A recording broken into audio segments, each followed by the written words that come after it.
that happened 1400 years ago.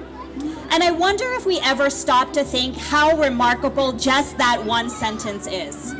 That we remember an event that happened 1400 years ago.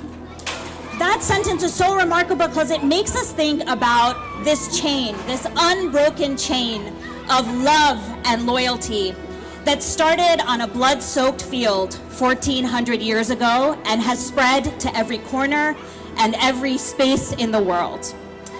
You know, I am a historian, I am a professor, and I always tell my students, there are so many moments, think about the course of human history. There are so many moments that get lost in history. There are so many things that get unspoken in history. People's voices fade, and names and places and moments, they get lost on those dusty pages of history that nobody ever picks up and reads.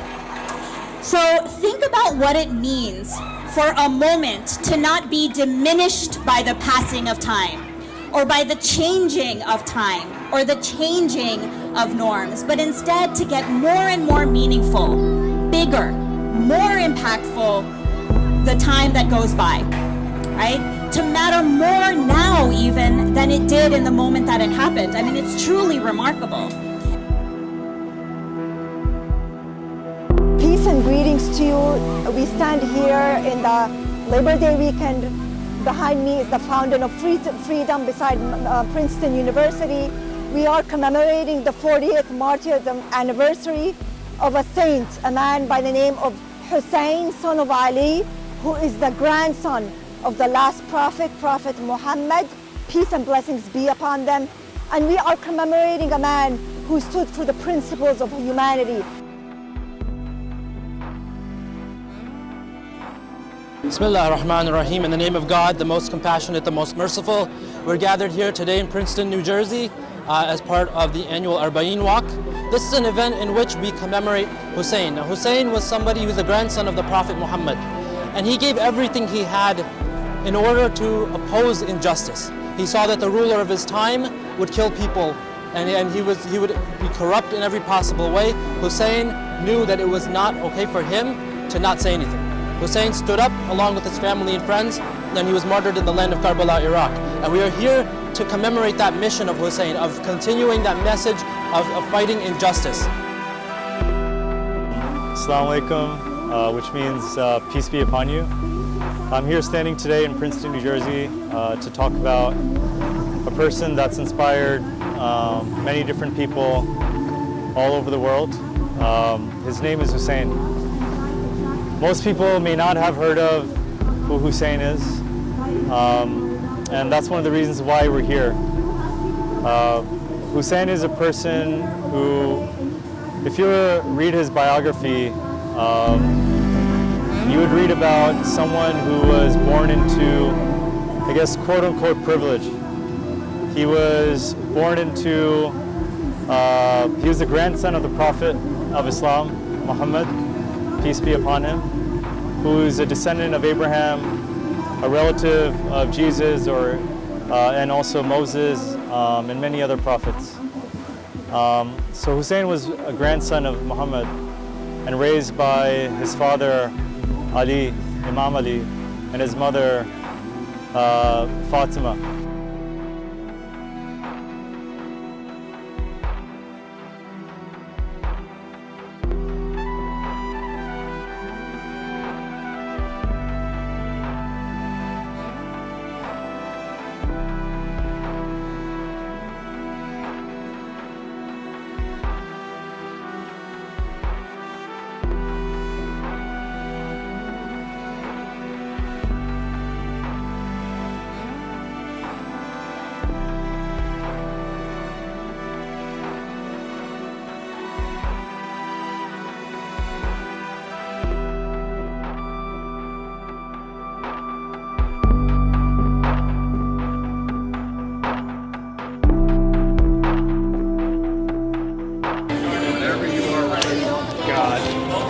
Anyways, so who are we? We are Shia Muslims gathering here today in Princeton University.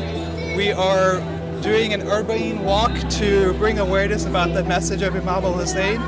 We're handing out flyers, we are handing out pamphlets, flowers to bring awareness about the message of Imam Hussein and trying to bring more publicity in a way that's relatable to the folks around here.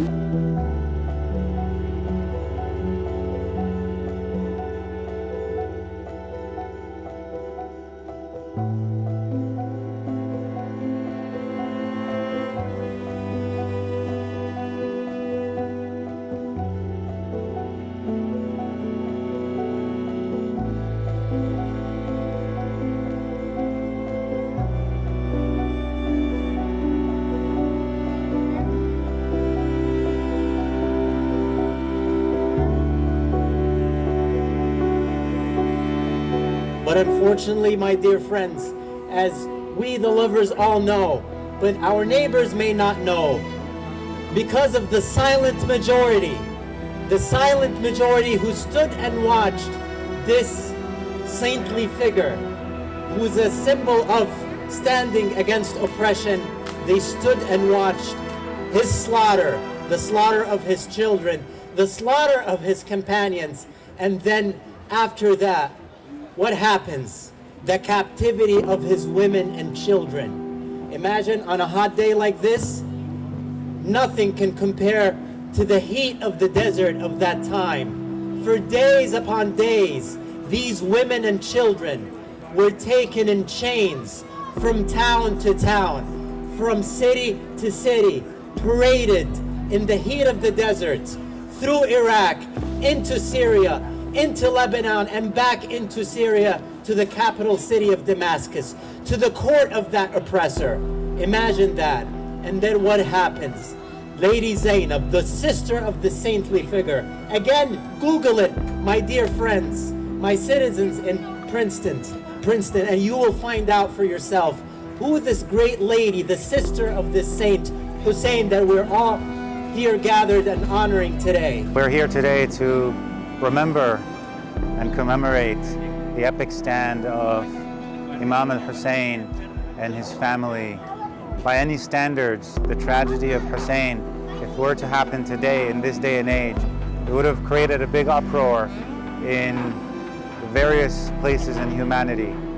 Hussein not only was standing for the truth, protesting evil and protesting injustice, but he did it in a way that involved all of his companions. He brought also all of his family. He brought his little kids. Not only was he martyred and killed, but all of his family were killed. All of his kids were killed. His youngest infant, 9-month-old child, was also brutally killed. Why do we stand today? This tragedy in and of itself, if it was for a normal man, a normal family, would have been very hurtful, very painful to absorb for anybody. But when you add to it the message that Hussein stood for, the message that he came with, when you add to it who he is related to, the grandson of the Prophet, when you add to it the epic stand that his sister, Lady Zainab, had after the tragedy, after seeing her brother, her many other brothers, their companions, her sons, all of them martyred and killed brutally, not just killed in a normal way. They were beheaded, killed very brutally, yet she was able to stand and carry the message with courage. She's a role model to every man and woman, and that's why we are here today. That's why we love this message. That's why this flame is burning in our hearts. Like Imam al-Sadiq said, the flame of Karbala burns in the hearts of the believers and will never turn cold, will never turn cold. Inshallah, we all will continue to remember the message of Hussein, and inshallah we'll be able to pass this message to all of humanity so everyone can benefit from it. Thank you.